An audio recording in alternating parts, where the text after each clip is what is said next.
This is Pam Worth with the Hello Health Podcast, and today I have Luke Mickelson.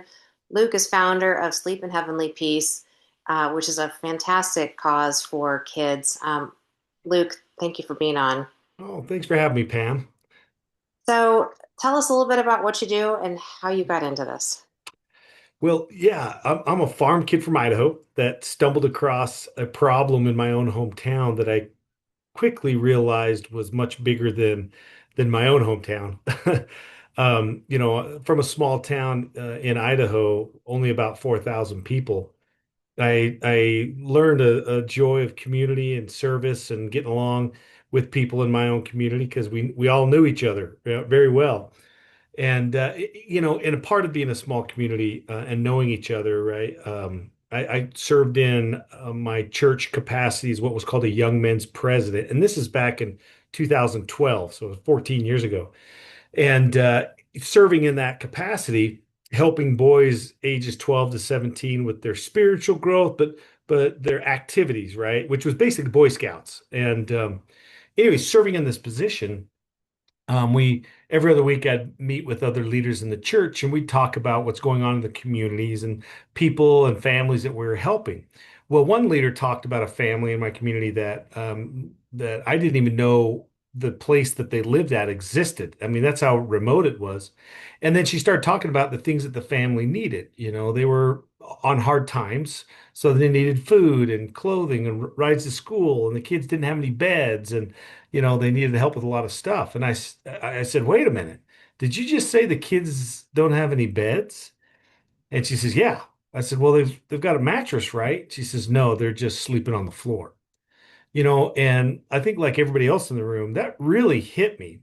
But it hit me really hard in a lot of ways. First I thought about my own kids and what that would be like if my own kids are sleeping on the floor. That's terrible.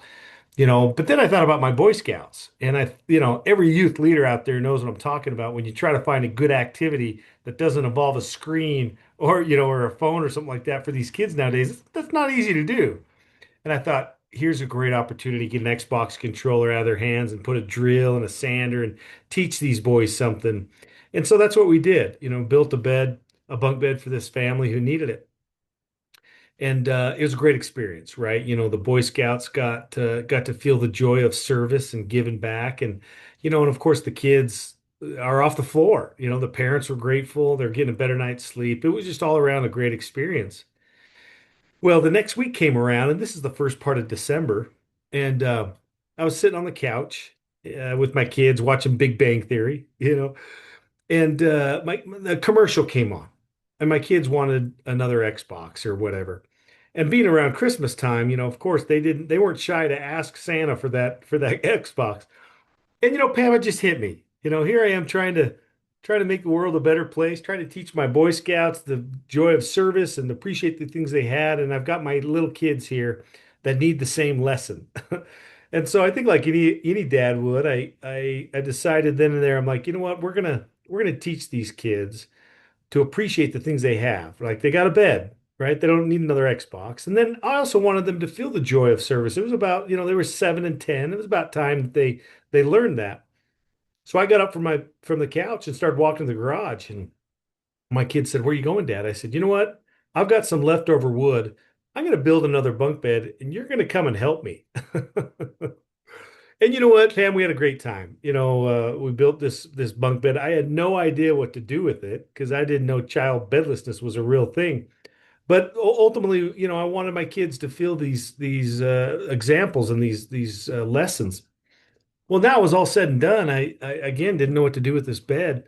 So someone recommended, why don't you throw it on Facebook, one of those buy sell trade groups and see if we can find someone. And so that's what I did. And two things happened that I didn't plan on. The first thing was a lot of people commented on this post.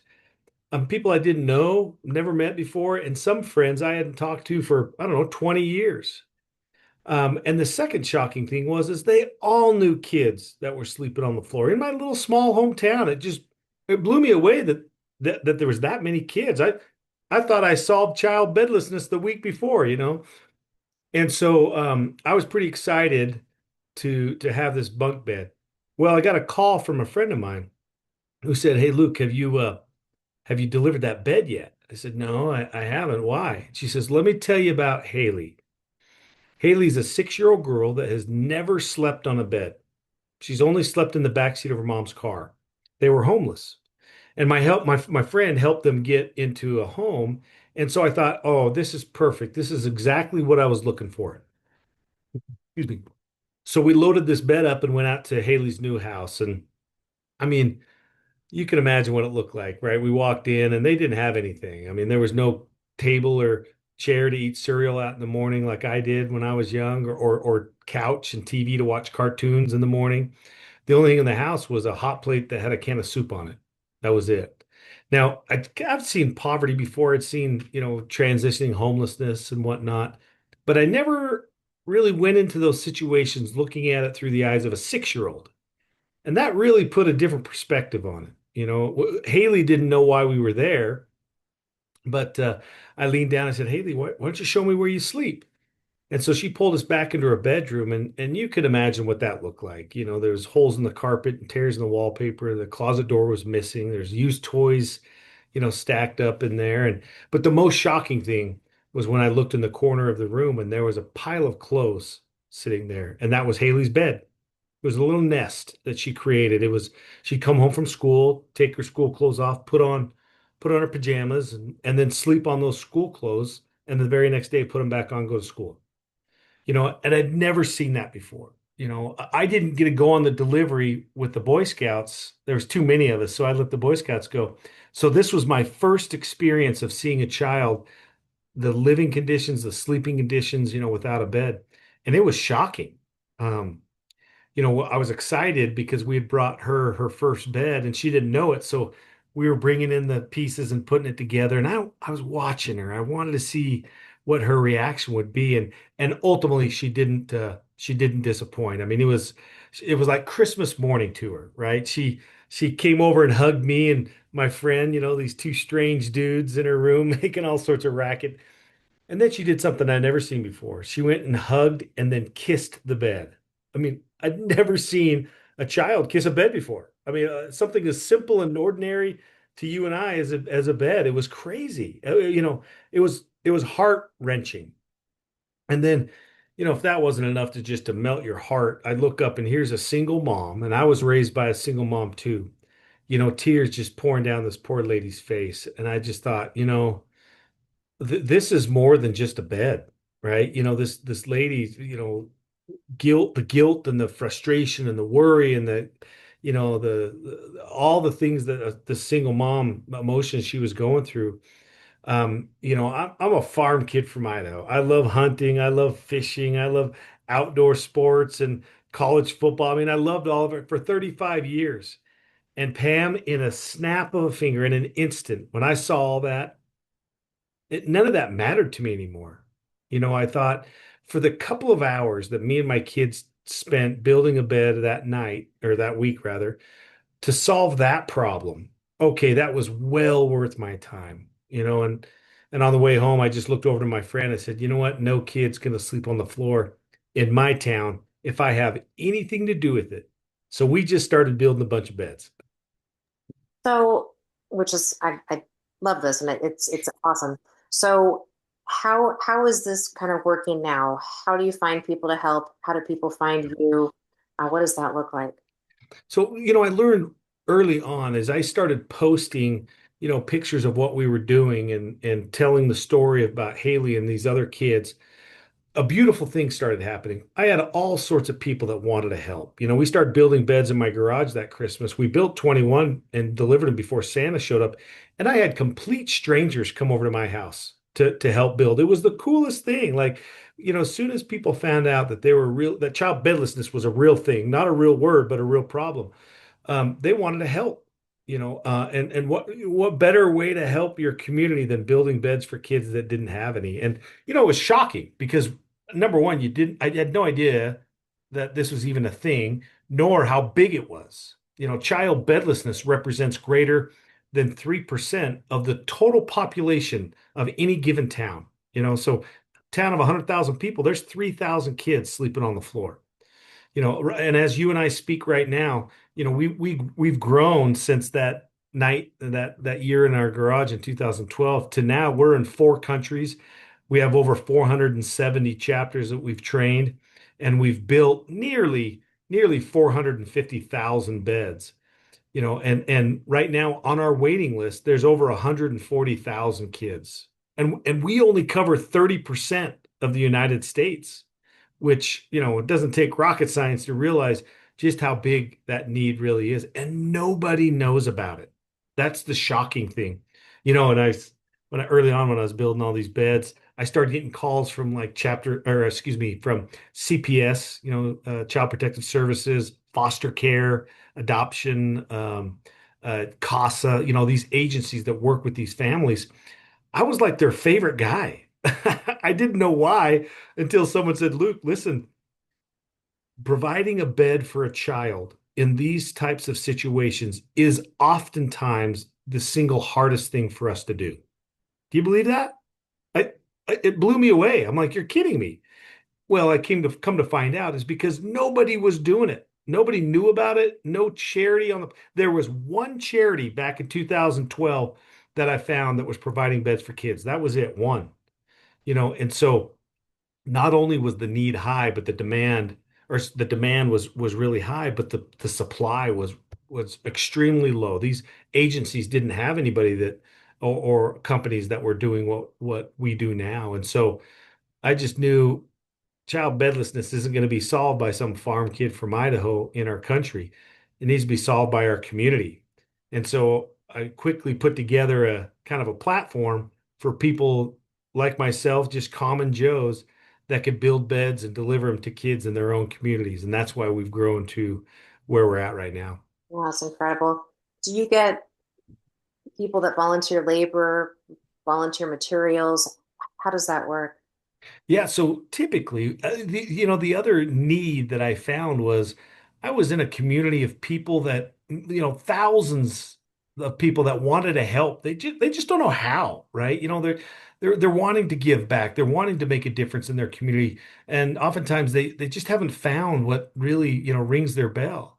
Well, building a bed for a child, that's fun in a lot of ways. You get to work with tools and you get to build something, and you get that fulfilling feeling of doing a project that's not easy to do. So not everybody does it.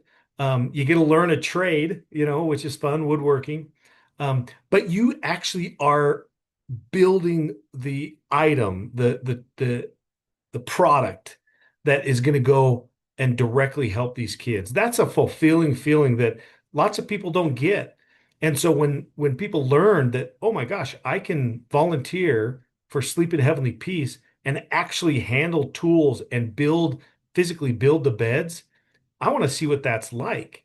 And so when volunteers show up, I mean, yeah, no experience is necessary. I made this process simple for Boy Scouts, so anybody can do it, right? Um, but come to find out, they loved it. They loved it as much as I do. That's why we have hundreds of thousands of volunteers that come every year to participate because it's a fun activity. They get to be a part of it. Right now, if you go to our website, shpbeds.org, it's not going to bring you to some big main web page. It's going to bring you to your local chapter's page. So you're going to see how many kids are on their waiting list, how many beds they've built, when's their activities, when's their next build day and delivery days, and you can be a part of it. You can donate money. 90+% of your dollar stays in that community, right? We pull 10% because I got to turn the lights on and pay for stuff, but 90% stays there. And the way we build beds is we take raw lumber, typically from Lowe's. They're our national sponsor, an amazing company that help us out. And we take raw lumber and we bring tools and kind of put them in an assembly line. And volunteers that have never maybe touched a tool in their life, we teach them how to build these beds. And we build them in kind of an assembly line. So in 3, 4 hours, you can take a bunk of wood and have 30, 40 beds done by the end of the day. And it's just fun to know that your hands, your fingerprints were on every single one of those beds. That's awesome. And then who delivers them for you? Do you have a partnership with anybody that you want to mention that way, or? So our chapters do the deliveries as well. So for example, anybody can go to our website and on our website, shpbeds.org, there's a tab called Apply for a Bed. Now, you can do it for your own kids, you can do it for your neighbor's kids, or your a friend 3 states over, right? Based on the zip code where that child lives, if a chapter president has accepted that zip code as a deliverable area, then they'll get that application. Now, it's not a first come, first served basis. We go off of need. So I tell people, listen, make sure you share what the need really is, because that's how these chapter presidents, I mean, some of them have thousands of kids on their waiting list and they only build a couple of hundred beds a year. So it's a real big waiting list that we try to get to. But we use the community to deliver it. And I'll tell you what, Pam, delivering beds, that's where the rubber meets the road. I mean, I tell people I can show you a picture, I can talk about it, I can show you videos, but until you're in the room, and you look down and here's little Johnny hiding behind his mom because these strange dudes are, in his room making all sorts of noise. And then he realizes, just like Haley, oh, this is a bed. I've never slept on one. I've never slept on one. And that kid, that little Joey, comes out from behind mom. All of his his worries, right? Apprehension just melts away. He'll actually grab tools and start helping these strangers build his bed together, putting it together. And then it'll be 3 o'clock in the afternoon and he goes to sleep. It's the most beautiful thing you'll ever see and be a part of. And I always lean down to these kids before we leave and I said, listen, I want you to know something. This bed is yours. It's nobody else's. It's not your parents. It's not your brothers or sisters. This is your bed. And these strangers in this room, people that you don't know, they love you so much. They built and delivered this bed for you, right? So you know that there's people out there. Because, talk about health. I realized, and I tell people, listen, if you just stop for a second, just 60 seconds, and really contemplate what would it be like to be a kid without a bed? You know, when these kids wake up, they're stiff, they're sore, they certainly didn't sleep well. They're not ready for school. I mean, they call it waking up on the wrong side of the bed for a reason. They're not in a very good mood. So they don't make great friends. They don't get good grades. They're hounded because they get bad grades. I mean, it's just starting the day off wrong. And that's just the kind of the physical side of things, right? Then you look at the emotional side. These kids can't have sleepovers. They don't want their friends to come in their rooms. They're embarrassed. So they go to their friend's house. Well, not only do their friends have a bed, they've got throw pillows. I mean, my gosh, what message do these kids read and see when they see that? And worst case scenario, or worst part of it, I think, is Pam, when you and I have a bad day or we're sick or the boss was rough on us or whatnot, I mean, tell me, what is the one place on the planet that you just can't wait to die in, to crawl in and just escape the world? It's your bed. And these kids don't have that. I mean, I speak all over the country and I stay in all sorts of hotels and their beds are very comfortable. But trust me, there's not one bed I'd rather sleep in than my own. And it has nothing to do with comfort. It's my sanctuary, right? It's my escape from the world. And these kids don't have that. And not only do they not have it, they don't have it not because of their choices. Right? It's someone else's choices, unfortunately. And worse yet, they can't do anything about it. It's not like they can help themselves. And that's why thank you for having me on. And I know this is probably a little bit different than your normal guests, but this is so important for people to know that child bedlessness is real. And it's not just real, it's huge. It's a major hidden problem. And the impact that it has on kids is detrimental, right? For their health and their well-being. And the only way we're going to solve this is if we as community members actually step up and help and do something about it because these kids can't help themselves. Thank you. I think it's absolutely amazing. I love what you're doing, and Mm. sleep is physical, mental, safe. It's good. So thank you for everything you're doing. Is there anything else that you wanted to share today that I may have forgotten to ask? Or Sure, if this is something that really your audience really resonates with or is looking for a way to give back, even if it's just for a day, bring your family down to one of our builds. Go to shpbeds.org, find your local chapter, give them a call, see when their next build or delivery day is. Take your kids down there, show them the value of service. That I always tell people, look, if you want true joy in life, you got to stop looking at yourself and see how you can help someone else. Because your problems don't go away, right, Pam? They're still there. But when you do service, it puts you in some sort of mindset. I don't know, that allows you to view things in a much different perspective, and so these monsters in your closet, these demons, these problems you have, you can look at them differently, and maybe they'll shrink on you, and maybe they'll be now manageable. The perspective means everything, and service is a great way to put your mind in a position to do that.